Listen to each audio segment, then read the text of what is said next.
Hello everyone, welcome to a new video of stock market noob. আজকে আরো একটি সুন্দর বাজার দিয়ে আমরা শেষ করেছি, যদিও পয়েন্ট যেটা ইনক্রিজ হচ্ছিল এর মধ্যে সেটা থেকে একটু কমে আসছে, সেটা কোনো চিন্তার বিষয় না। আজকে মিশ্র সেন্টিমেন্টের আমরা একটা বাজার পেয়েছি, এন্ড বাই সেলের সব প্রেশার সবকিছু মিলিয়েও যদি আমরা চিন্তা করি, আমরা খুব ভালো ভালো কিছু ইন্ডিকেশন পেয়েছি। এর মধ্যে একটা হচ্ছে যে সেক্টর ওয়াইজ মুভমেন্টের যে ইন্ডিকেশন আমরা পাচ্ছি, সেটাও বাজারের জন্য খুবই ভালো নিউজ আসলে।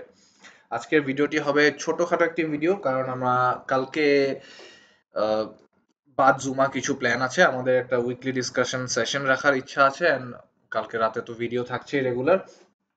এখন আমরা আপাতত যদি বাজারের ব্রিফ নিয়ে কথা বলতে যাই, আজকে 950 কোটি টাকার লেনদেন হয়েছে, যেটা এগেইন কনসিস্টেন্সির কথা যদি বলি, কনসিস্টেন্সির হিসাবেও খুবই দারুণ একটা বাজার। এবং আবারও সেম কাছাকাছি ভলিউম আমাদের হয়েছে 33 কোটি 48 লক্ষ ভলিউম। তার পাশাপাশি 2,45,308টি ট্রেড হয়েছে, অ্যাডভান্স হয়েছে 161টি, বাট ডিক্লাইন হয়েছে 166টি, বাট সেটাও ভেরি রিজনেবল, কারণ ডিক্লাইন গুলা আসলে সেক্টর ভিত্তিক হয়েছে এন্ড অ্যাডভান্সটাও আসলে সেক্টর ভিত্তিক হয়েছে। সেই দিক দিয়ে যদি আমরা চিন্তা করি, খুব একটা চিন্তার বিষয় সেটা না আপাতত।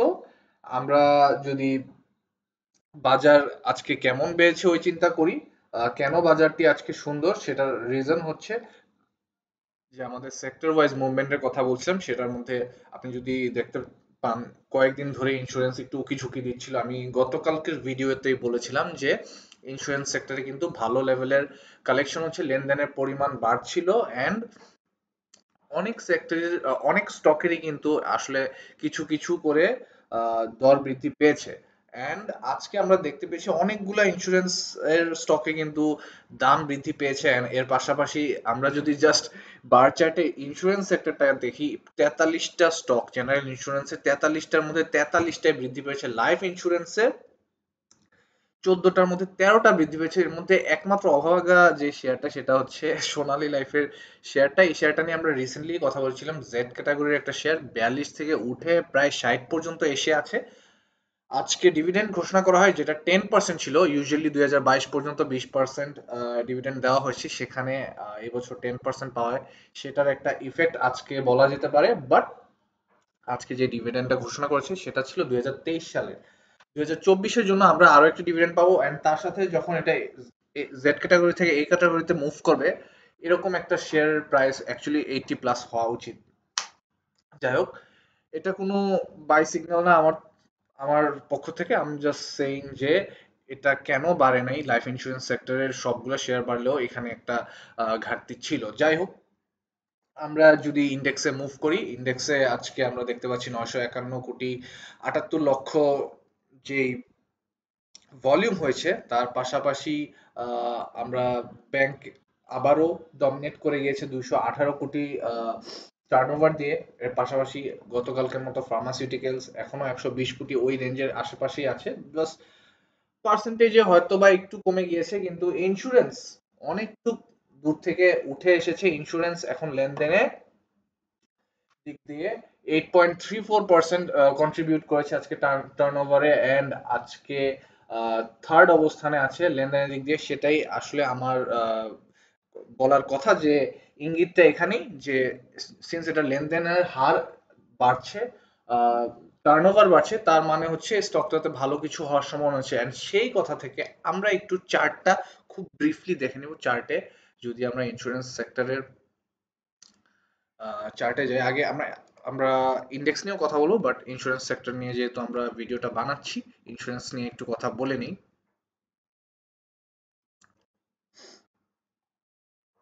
দেখুন, এখানে আমরা কিছু রেজিস্ট্যান্স এন্ড সাপোর্ট লেভেলের কথা বলেছিলাম।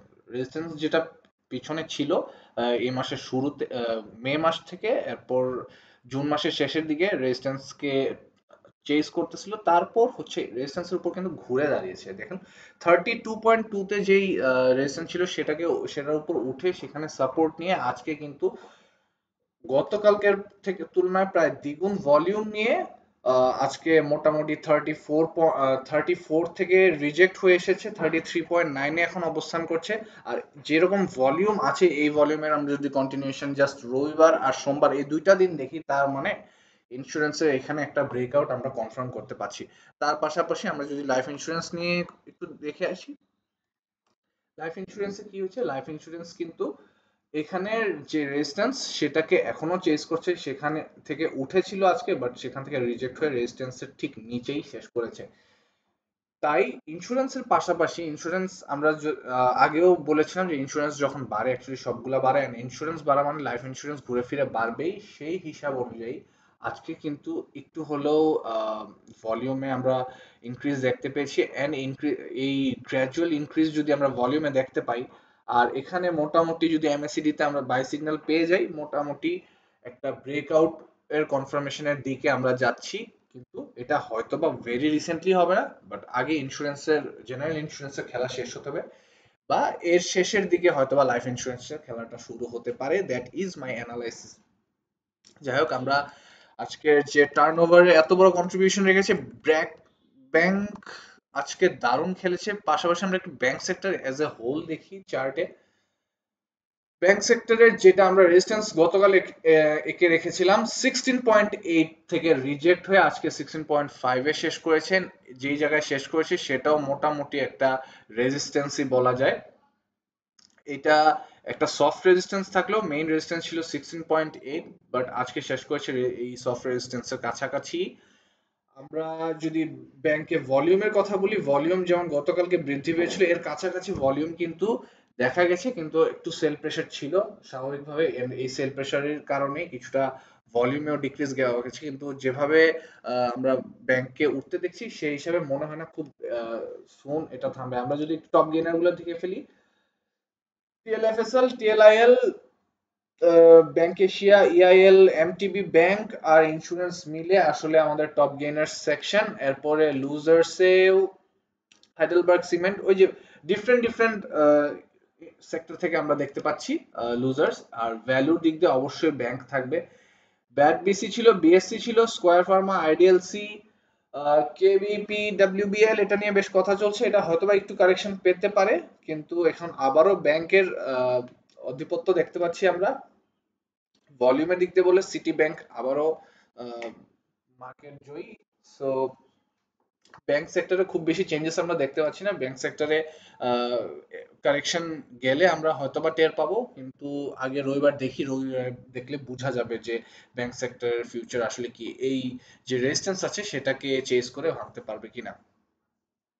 আপাতত সুখবর এটাই যে আমাদের যে ওভারঅল ইন্ডেক্স আছে, ইন্ডেক্স মোটামুটি 5392, 400 এই জায়গাগুলোতে ঘোরাঘুরি করে আজকে শেষ করেছে। অ্যান্ড মনে হচ্ছে না এখানের যেসব রেসিডেন্স আছে সেগুলো খুব একটা ইফেক্টিভ হবে। হয়তোবা আমরা 5400 পার হয়ে যখন হয়তোবা এই রেঞ্জটাতে আসবো, 5622, 30 এই রেঞ্জটাতে আসবো, তখন হয়তোবা মেজর কোনো কারেকশন আমরা দেখতে পাবো। ওরকম মেজর বলতে ওরকম বড় কোনো কারেকশন, ছোটখাটো কারেকশনই হওয়া উচিত। যাই হোক, আজকে হোপফুলি আমরা বুঝতে পেরেছি যে সেক্টর ওয়াইজ মুভমেন্ট কতটা দরকার। সেক্টর ওয়াইজ মুভমেন্ট যখন হয় একটা বাজারে, তখনই অ্যাকচুয়ালি বাজার সুন্দর হয়, বাজার আরো সুন্দর করে বাড়ে। একটার পর একটা সেক্টর ঘুরে ঘুরে যখন আসে, সব স্টকেরই আস্তে আস্তে দাম বাড়বে। অ্যান্ড হোপফুলি সামনে আমরা একটা স্ট্রং বাজার দেখতে যাব। অ্যান্ড আশা করি, মনে হয় না 15-20 দিনের মধ্যে খুব একটা প্রবলেমেটিক সিচুয়েশন আসার কথা। এর মধ্যে যদি কারেকশন হয় সেটাও আমাদের এক্সপেক্ট করা উচিত। অ্যান্ড সেই আহ, আশা নিয়ে সুন্দর একটা বাজার সামনের উইকে দেখবো, সেই নিয়ে আজকে ছোট ভিডিওটা শেষ করছি। দেখা হচ্ছে কালকের ভিডিওতে। তো ভিডিও ভালো লেগে থাকলে অবশ্যই একটা লাইক দিয়ে দিবেন, সাবস্ক্রাইব করবেন, এন্ড অবশ্যই আপনাদের কোনো স্টক নিয়ে কোয়েরি থাকলে আপনারা কমেন্ট সেকশনে জানাবেন, সেটা নিয়ে আমরা কালকে ডিসকাস করতে পারবো। আজকের জন্য গুড নাইট।